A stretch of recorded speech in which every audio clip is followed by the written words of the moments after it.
My name's Garland Pardue. I grew up in Elkin, North Carolina, which is Upper Piedmont on the Yadkin River. And I am the son of a school teacher. My mother was a school teacher for 33 years. My father was a heavy equipment operator and a truck driver and jack of all trades. And he also had a tobacco operation, and I was determined not to be a tobacco farmer when I graduated from high school. The first year after I graduated from high school in 1959, my mother and I chose for me to go to a junior college at the time called Mars Hill, west of Asheville, because I was a pretty unprepared youngster for going to a big college like NC State. So I went 1 year there just to get my feet on the ground, and then transferred to North Carolina State for my BS degree. And at the time I transferred, I thought I was going to be in forestry, but I wound up, for some reason, in the zoology department. And the luck of the draw had as my advisor, undergraduate advisor, a professor there named Dr. F. Eugene Hester. And so, over the course of the 3 years that I was there to finish my bachelor degree, I began helping him on weekends check wood duck boxes, count eggs, help band wood ducks, and get involved in some of the other activities that he was doing his research on. And we were still professor-student, but we became friends, so we hunted and fished together. And so that began in 1960, a friendship that exists to this day. I was probably talking about that later. But then when I finished a BS degree, I wanted to go on. I decided he had been selected as a co-op unit leader. And I decided that I didn't want to work in the field as a field biologist. I wanted to be a professor. And so to do that, you basically had to go through a master's degree and a doctorate program. And so he accepted me as one of his first group of master students. And I chose a topic in fisheries, as much because that's where funding was to support me, as it was because I had an interest at that time in fisheries. Because I really loved working with wood ducks, but the money just wasn't there. So I did a project on genetics of centrarchids, got a master's degree, and I was going to stay there for my doctorate. And he said no. He said, I've taught you all I can teach you, you need to go somewhere else. So he encouraged me to go to Auburn, the same place that he had gone to. He helped me get a NDA fellowship to go there. So I went to Auburn. I'd never left the state, basically, except for a couple of vacations to Myrtle Beach. So this was a new world for me, Alabama, as he later told me it wasn't him. But I had been dating this girl from Boonville, which is a little suburb of Elkin, 5 miles away. And she decided that I couldn't go to Alabama without taking her. So we got married and moved to Auburn. I began a PhD program. The professor that he mentioned, Dr. H.S. Swingle, at that time was the authority in the world on pond management. He was up in years at the time. He had had a lot of students, including a lot from Southeast Asia. And so I was determined that he was going to be my major professor, and he was. He was determined that if I was his student, I was going to do the kind of project he wanted to see done. So we negotiated, and I worked under him to get a PhD degree. And when I completed that degree, as soon as I completed it, he offered me a job there, brand new PhD, and I accepted it because I didn't have another job at the time. And he and his staff needed young professors to participate in an international grant the department had received from USAID and the Food and Agriculture Organization of the UN in Rome to try to increase the protein supplements for underdeveloped countries. So the first thing I did when I graduated was get on a plane and go to Rome. Spent a couple of weeks there being indoctrinated into what we were trying to accomplish. And then I flew from there to 5 different countries in Southwest Africa. So I was gone for a couple of 3 months. When I got back, I decided that I was supposed to then go to the Philippines for 2 years and help build a freshwater fish culture facility. But that didn't materialize because the relationships between our 2 countries had not solidified to the point where that could be done. So instead of doing that, I wound up teaching at Auburn in fisheries for about 1.5 years. But I was still looking for a job because the job I had there was not a permanent job. It was a 3-year appointment, I think. It eventually became permanent, but after I left. But then about that time, Dr. Hester was offered the opportunity to go to DC, and he knew that my research interests were similar to his. So he called and asked if I would consider coming back to NC State and becoming a part of the co-op fish unit. So I did, and after being interviewed, I was offered the job of assistant unit leader in the fisheries co-op unit. He had gone. We had not been, the replacement for him had not been made. So I wound up acting for about 1 year until a man named Mel Hewish was selected for that job. So I stayed there from 71 to 74. And the lure of DC and my relationship with Gene and some of the people he'd worked with, it was really too much for me to resist the opportunity to go to DC. So I moved to DC too. Our careers are similar in lots of ways. I was there as a staff specialist in the fish culture section for 1.5 years. And then I had the opportunity to move from there back to Blacksburg, Virginia at VPI and become the fisheries unit leader there, which I did. So I stayed there for 7 years. I had graduate students there. I had graduate students at NC State too.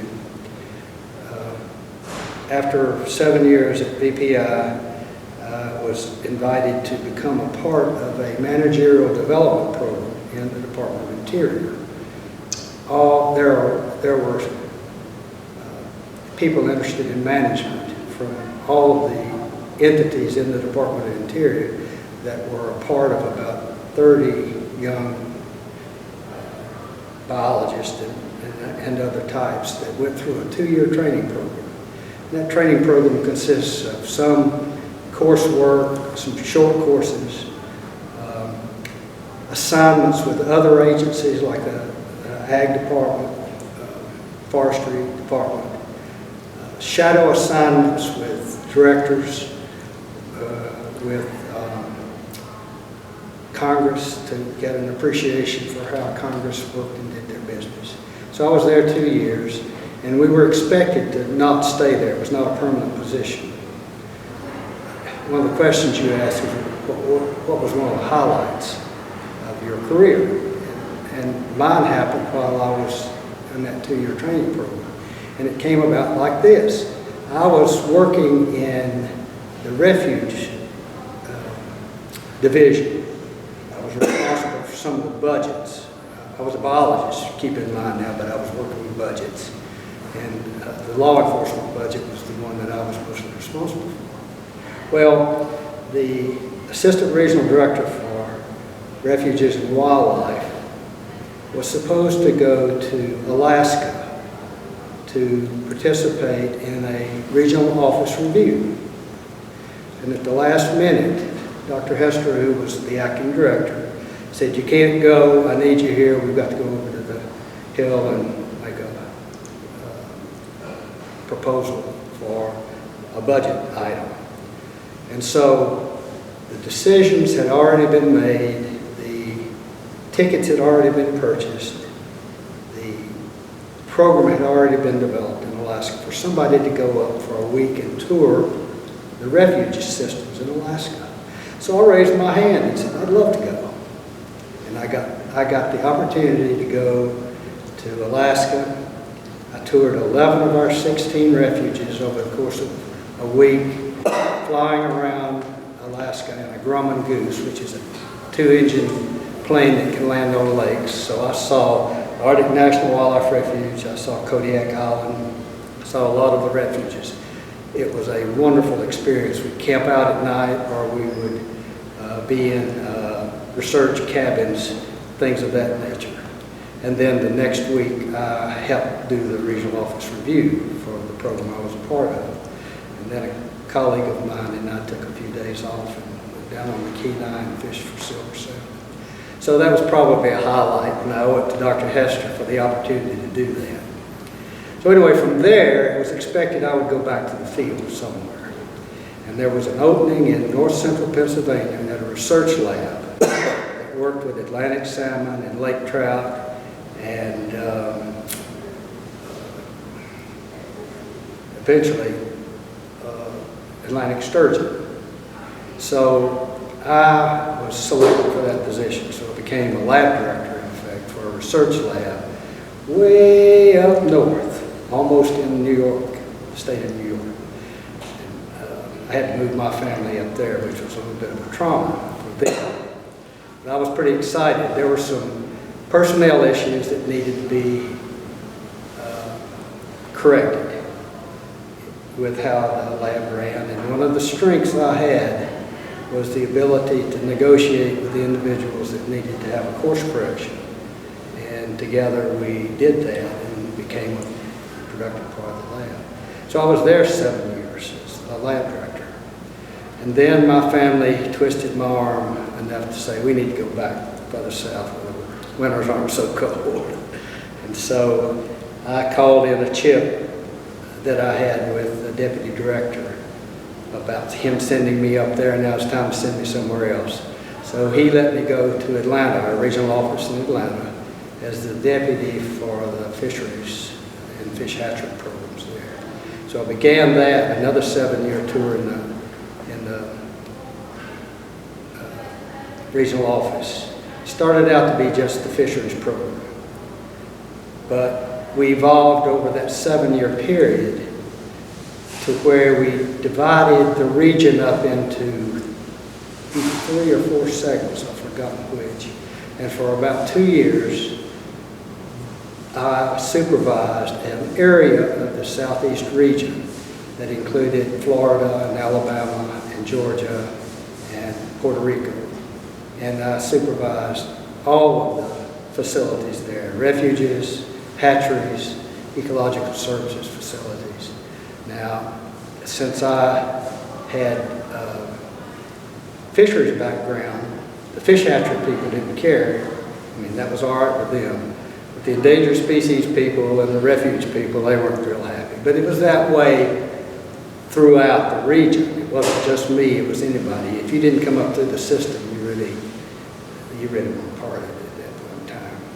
So eventually, we did away with that and went back to our old way of doing business. But by that time, I had been asked to move over to ecological services and help be the deputy there because there were some retirements and some moves. And I did that for the remainder of my tour there. Eventually then asking for a move to Raleigh because I was getting within a few years of retirement. And I realized that not only was I not going to rise higher in the administration, but that I no longer wanted to do that. I didn't want to be a regional director or any of that kind of thing. So I moved back to Raleigh and became the supervisor for the Ecological Services Office there, the one that Pete Benjamin is supervising now. And I've stayed there for 5 years before retiring. That was a really productive 5 years. Well, my biggest mentor is sitting to my left. No question other people helped me along the way, but Gene was my mentor as an undergraduate. He gave me advice throughout my career. He's still giving me advice, and he's my best friend, so you can't do much better than that as a mentor. But I had another mentor. In fact, I had several mentors, but a man named Sam Hamilton, who ultimately became the director for the Fish and Wildlife Service, was a mentor when he was in the regional office as the ARD for Assistant Regional Director for Ecological Services. We had a really good working relationship. And there have been many others that have helped me along the way. Too many to really name here, but the most important one's sitting over there to my left. Well, I gave a little bit of that this morning. First of all, you have to have an excellent base to work from. You have to know the field, the business you want to be a part of. So first of all, be a good biologist, if that's what you want to do. Be a good biologist. But then find somebody who is more knowledgeable or smarter or higher up in the organization that can help you develop your skills in how to deal with people and how to deal with agencies, how to deal with the good times as well as the bad times. That's critically important, because if you don't do that, you can't keep your perspective about who you are and what you want to accomplish. Well, there have been several. The one that I have the most, the greatest feeling of success about, I guess, is when I came back to NC State and Gene left. He had funds to evaluate the impacts of stream channelization, mostly by the Soil Conservation Service, on some of these streams in coastal North Carolina. And so we selected a stream which happened to be Bennings Creek, where Merchant's Mill Pond is a part of, a stream that was not going to be channelized, a stream down near Windsor called Hoggard Mill Creek that was going to be channelized but had not been, and Coneta Creek, which had already been channelized. And we studied the water quality, the invertebrates, the fish assemblages, the small game mammals that were a part of it, the reptiles. We did the whole thing, and I had 4 or 5 students getting degrees there, as well as some technicians over the course of about 3 years, to look at that issue. So that was a defining moment for me because of the intensity with which you had to go tearing through those greenbrier swamps and learning to deal with mosquitoes and ticks and cottonmouths and things like that. I want to tell you about the low point, because when I was at Auburn and they sent me to Africa, I was green as a gourd, but I knew my fisheries back. I didn't have any trouble with the biology part of it. So we went to the Central African Republic as the second stop on our tour. A week in Senegal, which is extreme western end of the bulge of Africa. Then we flew all the way to the Central African Republic. It's adjacent to the Congo and to the Zambezi River. Extremely poor countries.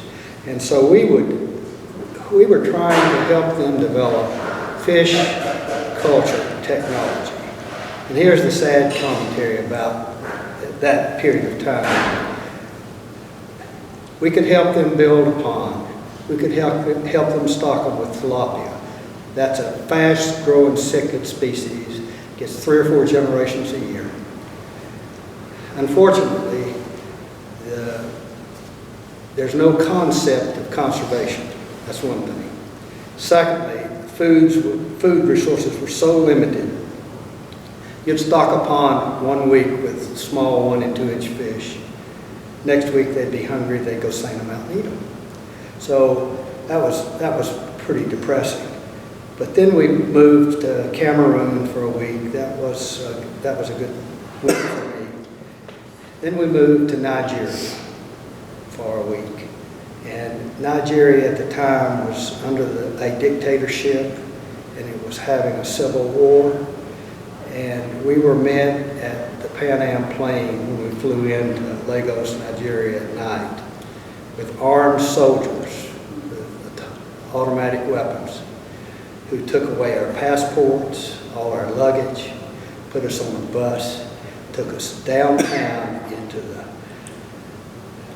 There were people in the streets waving machetes, screaming insults at white people, simply because 3 Swedish pilots had flown single-engine airplanes down there to form what was called the Biafran Air Force, and they were dropping bombs on federal forces, and it was a tough time. I realized right then that I didn't want to do this for the rest of my life. So that was probably a low point in my young career to start out with. Everything has been uphill since then. Been a lot of humorous experiences, one of which was when I chose to leave the research lab in Wellsboro, Pennsylvania. I had a group of people that, over the 7 years I had been there, welded together into an effective research group. And I was well enough thought of so that they gave me a huge going away party. And I had a bioengineer there who developed a beanie with a little battery operated motor on it, and I had to put on all this stuff and parade around in front of the group looking like an idiot with everybody laughing. So that was probably one of the most humorous things that happened to me. And I still have some of that memorabilia stuck away because, like Bob Brown said, don't throw anything away. I still have some of that. But that, to me, meant those people appreciated who I was, or they wouldn't have done it. Yeah. One, first of all, it knows it's science. It's the ground basis for everything else. But one who has found a way to work with a diverse group of people, and one who can work within his own organization with an individual. You can't do it by yourself. You've got to be a part of a team of some kind.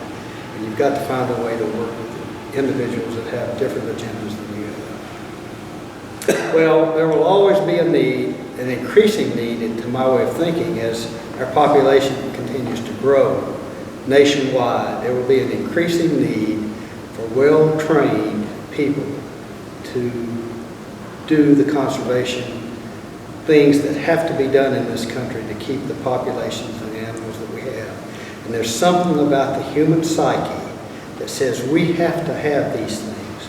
We cannot not have these things and be a whole person. It's built into us. And so that's what we're going to have to find a way to work through. I've had a good time for 33 years, but retirement suits me just fine.